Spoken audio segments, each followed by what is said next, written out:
بسم الله الرحمن الرحيم. مشاهدينا الكرام، السلام عليكم ورحمة الله وبركاته. أهلا بحضراتكم في لقاء متجدد من برنامج قوارير. في حلقة سابقة اتكلمنا مع حضراتكم عن سن الأمل اللي بيسميه البعض سن اليأس، ولكن احنا كنساء بنطلق عليه سن الأمل. السن ده معروف ان بتحصل فيه بعض التغيرات الفسيولوجية والنفسية عند المرأة.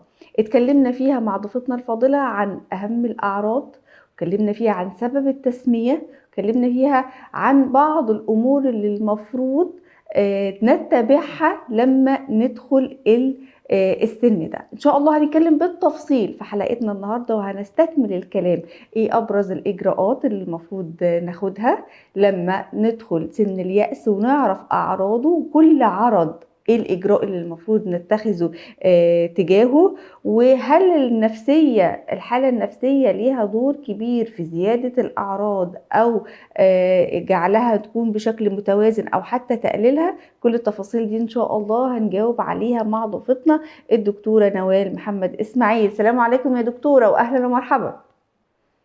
وعليكم السلام، مرحبا بك أستاذة ندى. أهلا ومرحبا يا دكتورة. قبل ما نتكلم في الإجراءات الاحترازية كما يقال إن احنا ناخدها مع بداية دخول سن الطمس، خلينا في عجالة نذكر المشاهدات معانا قوارير بأبرز الأعراض في نقاط سريعة ورئيسية، ثم نتكلم عن الإجراءات اللي ناخدها حماية لينا من الأعراض دي. زي ما ذكرنا في الجزء السابق، الأعراض هي متنوعة، بنلقاها على عجالة. تتمثل في الأكثر شيوعا اضطرابات النوم، آلام المفاصل، وهشاشة العظام. أحيانا بيظهر على شكل الكتف المتجمد، اللي هو السيدة ما تقدر ترجع كتفها للأمام أو للخلف أو ترفع فوق مستوى الرأس. في الهبات الساخنة، زيادة الوزن، نقصان حساسية الجسم للأنسولين، زيادة في نبضات القلب، الضعف العام والفتور، مشاكل النسيان والزهايمر، والمشاكل النفسية زي الاكتئاب ونوبات القلق.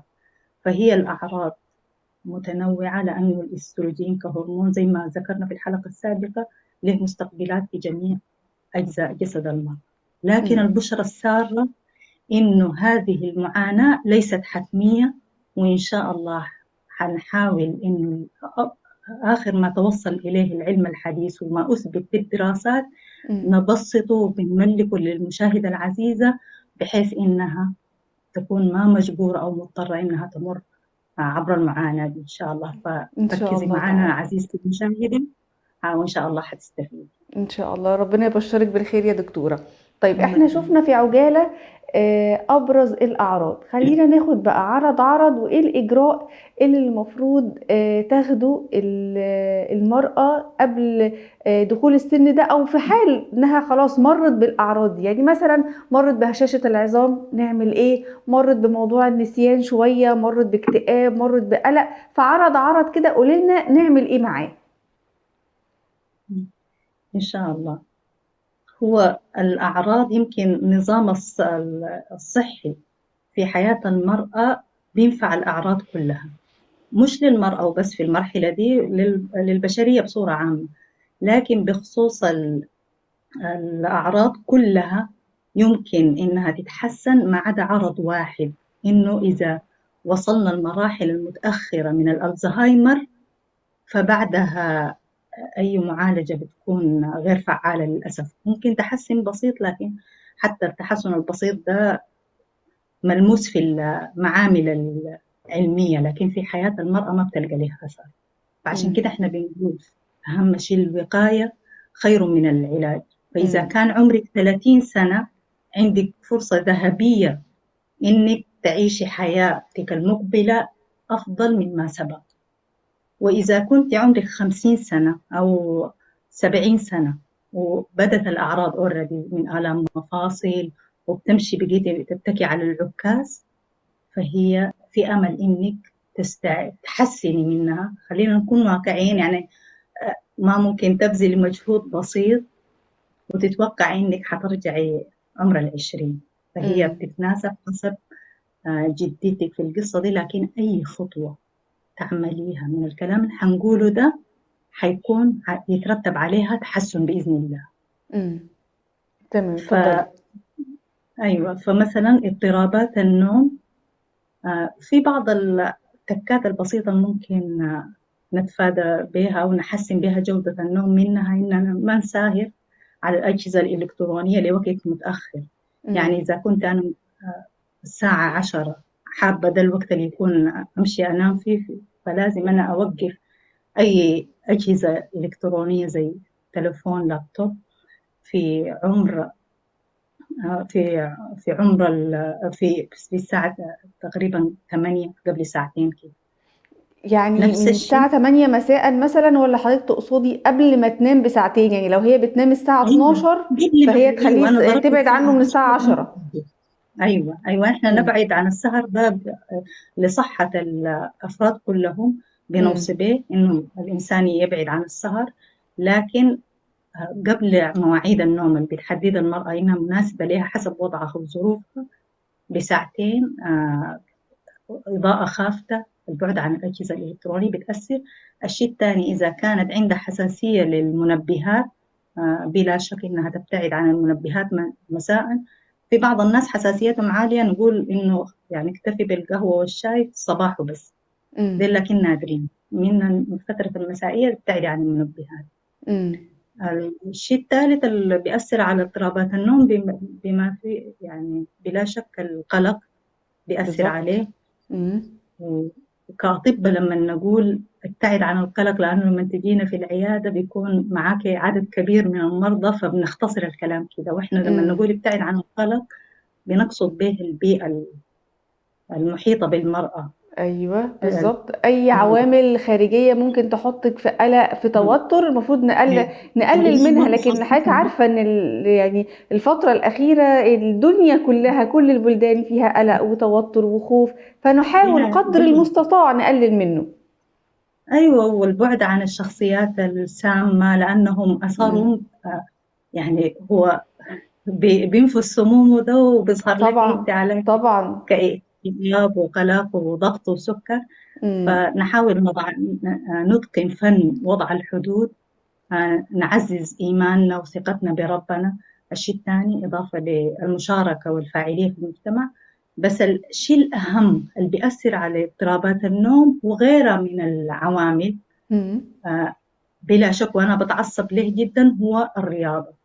اه طبعا. فالمجهود، امم أيوة الرياضة لما تبذلي مجهود بشقيها الكارديو اللي هو تمرين عضلة القلب والجهاز التنفسي، إضافة للشق الثاني اللي هو الأوزان والأثقال، امم الاثنين مع بعض بيحفزوا اللي هو عندهم post exercise effect، اللي هو الأثر ما بعد التمرين، إنه يخلي الجسم في حالة استرخاء تام، بيخليك بيحسن تقدر المزاج والحاله تنامي النفسيه، دايما في ارتباط ويقلل. ما بين الرياضه والحاله النفسيه. بلا شك بلا شك بلا شك. عشان كده أنا لو بيدي كان نشرت الرياضة كثقافة في مجتمعنا، وصراحة دي فيها تقصير مننا كمنظومة فعلا صحية، فعلا يا تركيز دكتور. على الجانب العلاجي أكثر من الوقائي. امم أيوة. تمام. طيب. بخصوص آلام امم أيوة. اتفضلي. في الأعراض الثانية زي آلام المفاصل وهشاشة العظام، امم بنلقى دي إنه بقى مهمة الرياضة جدا برضو. جدا يا دكتورة، عايزين لها حل، يعني انقذي كل النساء والسيدات، أيوة. هاتلنا حل لآلام العظام. أيوة. طبعا الأعراض اللي قلناها دي كلها، في جزء منها زي ما قلت لك، منها البيئة المحيطة من أفكار وقلق. أنا هاخدها كلها مع بعض، عشان في مثلا الاستروجين والرياضة والتغذية هنلقاهم داخلين في كل ال في تحكم في الأعراض اللي بنقولها كلها، في تحسين امم النتيجة أو ايوه. تقليل المخاطر والمعاناة للمرأة. امم عشان آلام المفاصل والهشاشة هو اعتماد الأساسي على الإستروجين. وصراحة الإستروجين أو التعويض الهرموني كان في 20 سنة الأخيرة بسبب دراسة شوية فيها كثير من الملاحظات، اتعملت في الغرب واترصدت لها ميزانية كبيرة، وكان عدد المشاركات فيها كثيرة، بس لكن للأسف كان في خلل في استقراءها. طلعوا بأنه نتيجة إنه التعويض الهرموني له مخاطر، وتم تضخيم الآثار الجانبية للعلاج. لكن باللجوء للطبيب المختص، يعني هو حياخد منك تاريخ العائلة، ما في طبيب بيديك العلاج كده، فبيعرف التاريخ المرضي لعائلتك، بيعرف إذا كان في تخثر مشاكل تخثر دم أو سرطانات ثدي وكده، وعلى ضوءها هو بيقرر إنه هل حيعطيكي استروجين لوحده إذا كان الرحم تم استئصاله، أو استروجين زي البروجسترون للحفاظ على بطانة الرحم من النمو الأورام وكده، وهل حيكون يعطيها لك بشكل جلد أو زرعة تحت الجلد أو على شكل عقاقير بالفم. فهو فعال وآمن لعلاج كل الأعراض اللي قلناها دي. فهشاشة العظام يمكن من الأشياء المعيقة جدا ومدمرة لصحة المرأة. ممكن تتغلبي عليها بإنك تاخدي العلاج في الوقت المناسب.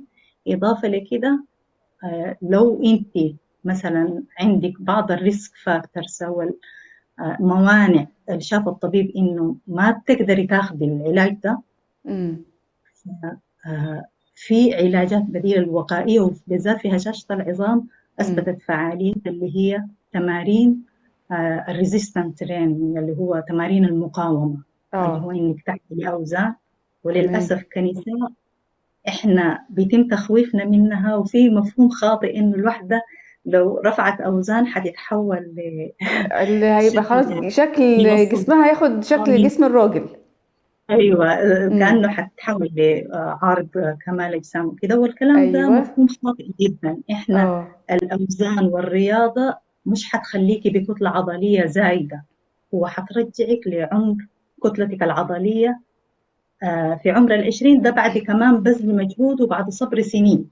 فأنت لو حاب إنه تستعيدي جسمك اللي كان عليه وعمره 20 سنة، اللي كان فيه تناسق في توزيع الدهون وشكلها، اللي ما كان فيه صليولايت، إذا كان بالنسبة لي الشكل ده هو المطلوب، فده حتى حتحصلي عليه بعد فترة. فما الناس ما تتخوف من الأوزان، بالعكس إحنا محتاجين إنه نكتر منها وتخلي المرأة جزء مهم من وقتها أو جزء كافي من وقتها تخصصه للأوزان، إضافة لطبعا تمارين الكارديو اللي هي بتتمثل في المشي والقفز وكده، والضغط والاسترس اللي تعملوا التمارين دي على الجسم، بتخلي الجسم زي ما انت كنتي قبل البلوغ ما عندك استروجين، لكن نفس الشيء كان فيك حيوية وبتنطي وتجري أكثر من بعد البلوغ. فده ليه؟ لأنه الطفلة الصغيرة بتنط وبتلعب وبتجري، فحاولي تستعيدي نشاطك القديم. طيب دكتورة، دي الإجراءات اللي حضرتك اتكلمتي عنها سواء كانت رياضة أو بعض الإجراءات الدوائية والوقائية وما إلى ذلك. طيب خلينا نتكلم عن النظام الغذائي. في بعض النساء بيكون ليهم مثلا نظام غذائي معين، مثلا اللي هم دايما بيحبوا ياكلوا الأكل بتاعهم بيكون الملح فيه عالي جدا، أو بياكلوا الحوادق على طول والمخللات والحاجات دي. البعض الآخر يبقى يميل للسكريات كتير. هل الصنفين دول أو بشكل عام مرحلة سن الأمل ليها نظام غذائي المفروض إن احنا نتبعه؟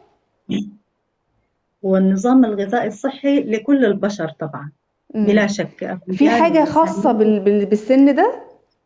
المرأة محتاجة له أكثر، ومحتاجة أشياء معينة تكثر منها.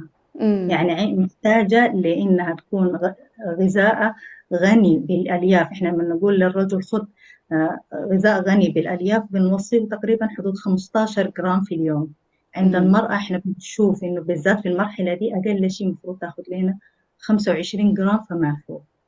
ليه؟ لأنه الألياف دي بتنفع في إنها تنظم لنا مستوى سكر الدم، إضافة لتخفض الكوليسترول.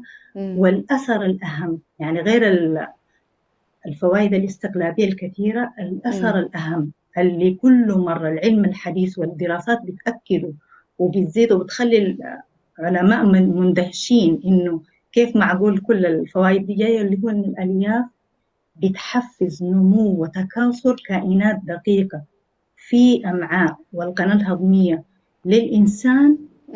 هذه الكائنات دي عندها دور في تعزيز الجهاز المناعي، إضافة لأنها بترسل رسالات لجميع أجزاء الجسم، بالذات الجهاز العصبي، فبنلقاها بتقوي الذاكرة، بنلقاها بتقلل الاكتئاب وكده بمواد تفرز وجود هذه الكائنات. فالألياف مهمة.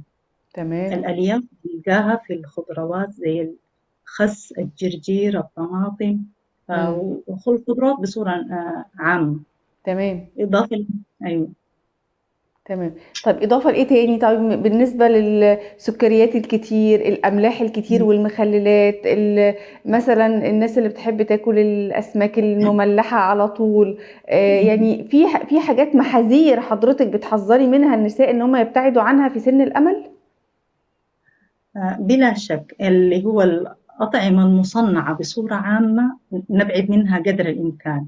دي زي البرجر، الهوت دوغ، البيتزا، الأكلات المصادرة غير الفاست فود طبيعية. بشكل عام.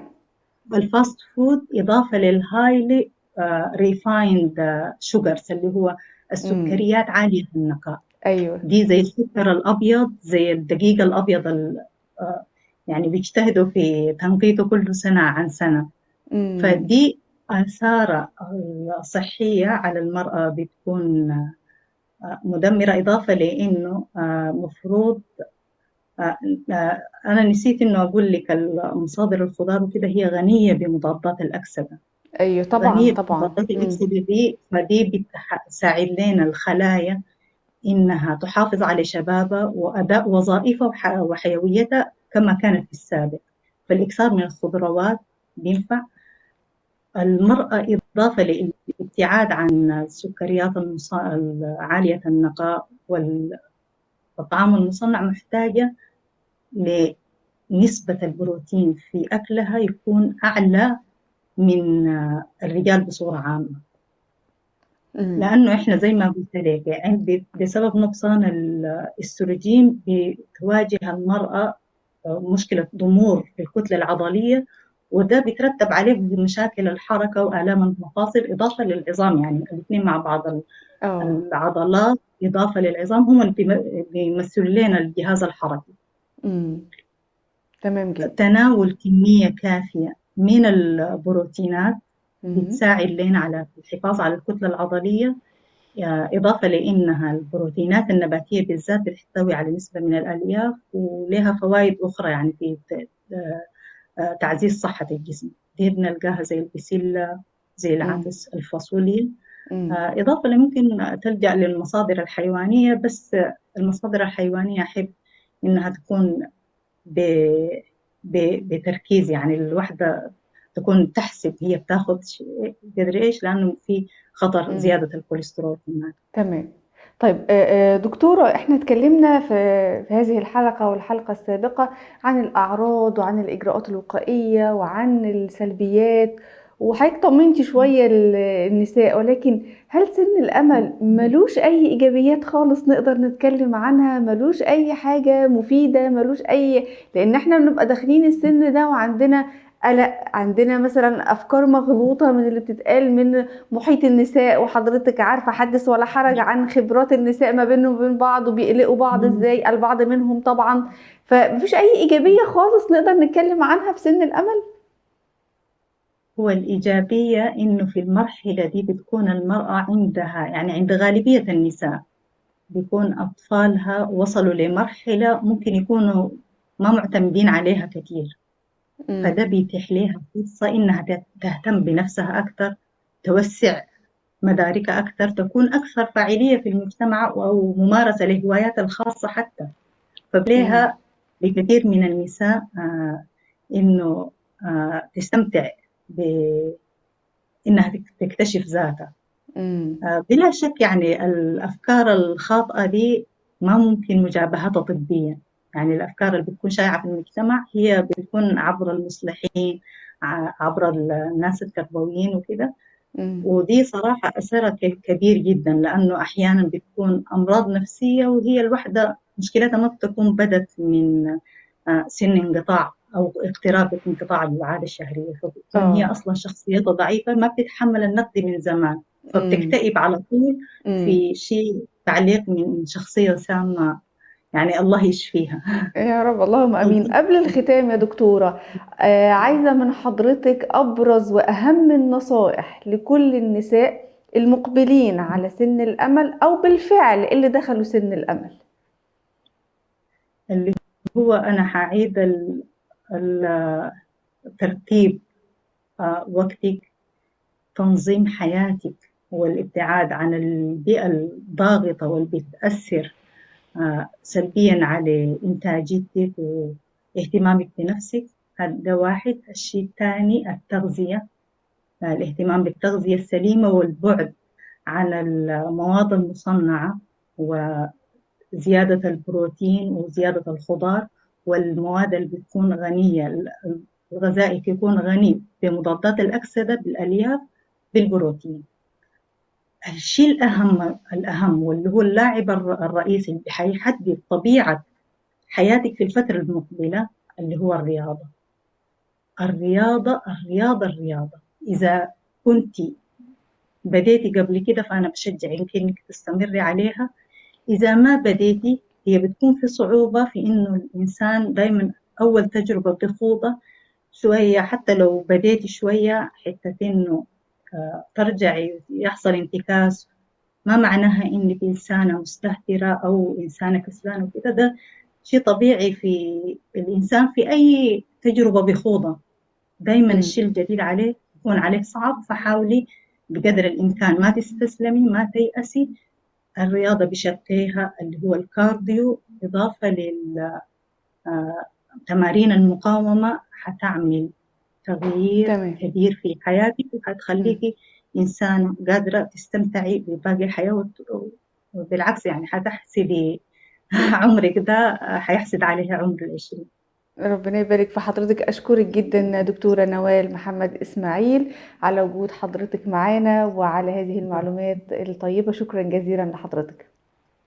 الله يبارك فيك، والشكر أشكرك على موصول الاستضافة. لكل مشاهدات برنامج قوارير. شفنا على مدى حلقتين سن الأمل ومرور المرأة بيه، أهم أعراضه، أهم الظواهر الخاصة بيه، إزاي نعمل وقاية لأي عرض من الأعراض اللي ممكن تقلقنا. لكل البنات اللي بيقلقوا إن هم دخلوا سن الأربعين ولسه يعني ما تجوزوش، واللي حواليهم بيقلقوهم ان انتوا كده ممكن ما تنجبوش، لا الدكتوره اتكلمت وطمنت كل البنات. ان شاء الله ان شاء الله، لا يعني في كتير جدا جدا بيحصل ان هم يخلفوا بدل الطفل 2 و3 في العمر ده. فربنا يبارك فيكم جميعا ويرزق كل النساء وبنات المسلمين الصحه والعافيه يا رب العالمين. انتهت حلقه قوارير اليوم، الى ان نلقاكم نترككم في رعايه الله وامنه، والسلام عليكم ورحمه الله وبركاته.